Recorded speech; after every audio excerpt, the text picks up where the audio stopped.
Hello, welcome back to the channel.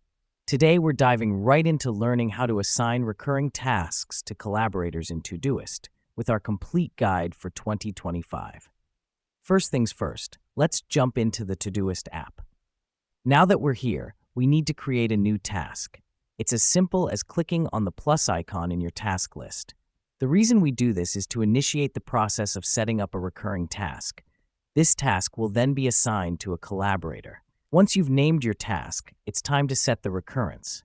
You can do this by typing in the date field. Input your preferred frequency, like every day, every week, or every month. This helps us because Todoist will automatically reset the task after it's been completed, ensuring that the collaborator knows it's a recurring responsibility. Now, let's move on to assigning the task. Click on the Assign button, which looks like a person's silhouette, and choose your collaborator from the drop-down.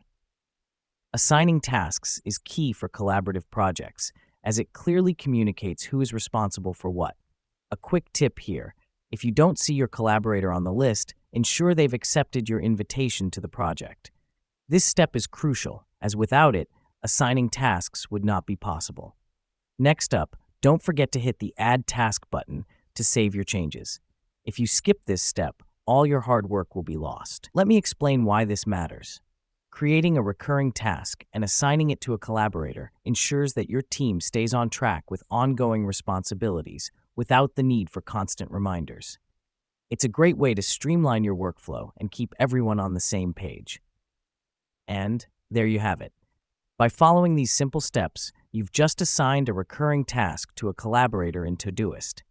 Remember, clear communication and organization are key in a team setting, and tools like Todoist make this easier. Thank you for joining us today, and we'll see you in the next tutorial.